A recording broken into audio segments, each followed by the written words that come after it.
And do you like how I sneakily got to say the word, but he gets all the blame? Freak show. Ladies and gentlemen, how do you do? Woo! Woo!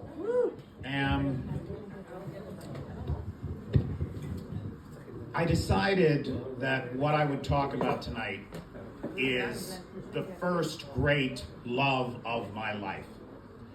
And because it's been Valentine's Day, right? And we're all thinking about it. And really, she's one of the reasons that I ended up in Ukraine, honestly. So we met very, very young. As far as I remember, she was in my life my entire life.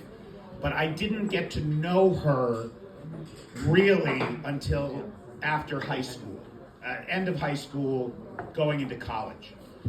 And in college, we became, I mean, you should have seen her.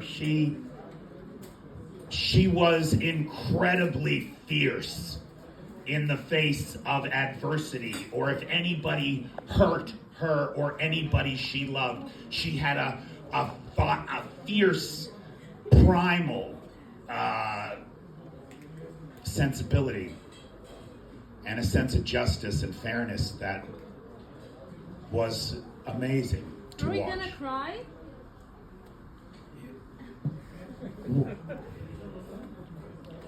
Way to ruin the mood. Thanks for helping, Julia. Sorry. It's all right.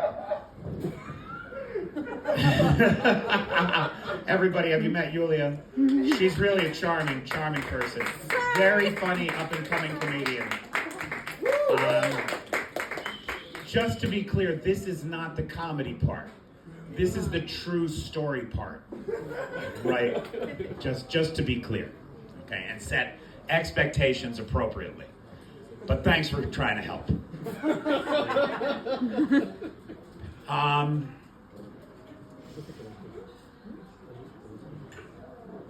The funny thing about the fierceness of her was that she was the most compassionate, gentle person I have ever known.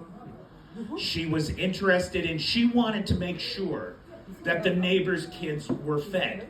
She wanted to make sure that people had books in their homes. She went to great lengths to care for animals and to make sure that forests didn't burn down. I mean, she was everywhere. And I guess it was, we had moved, we were in Manhattan, we were living in New York when 9/11 happened. And for a little while after 9/11, things were really good for us personally, but they were not, but that did not last long at all. That was when the cancer first appeared. And the chemotherapy, the treatments did not treat her well. It wasn't a physical dissolution of her body, but rather the poison affected her mind. And she started to become a person who had never known fear in her life. She started to be afraid. She started to be afraid of people who didn't look like us, of immigrants, of people who spoke other languages. She became fearful, paranoid, and it was hard to watch her go down this road. It was a hard couple of years. And then in 2009, they said she was in remission.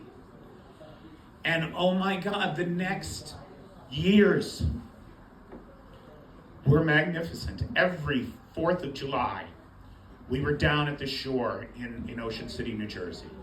Every Labor Day weekend, we were with my cousins down in Maryland on the beach.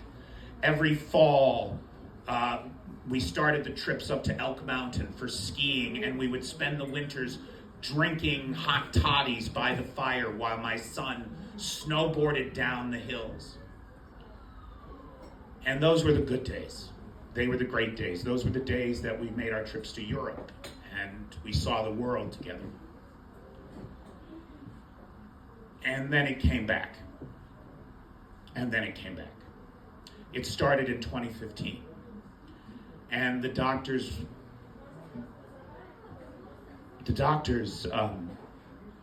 they weren't sure what was going to happen or how helpful they could be.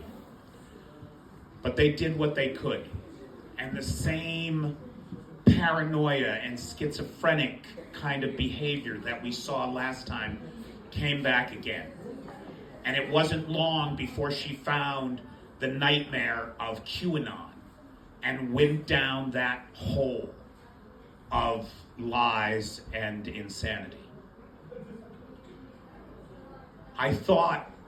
We thought in 2020 that it was over, that she was back in remission again. But the poison had hurt her badly. And she lapsed into a coma. And even now, today, 4 years later, she is in that coma, in that paralysis, on life support. And the doctors don't know what will happen. And every day it breaks my heart to think of her like this. And that, my friends, is the love story of me and the United States of America, the country that I called home and that I loved so much for so long, and where we are at right now. Thank you.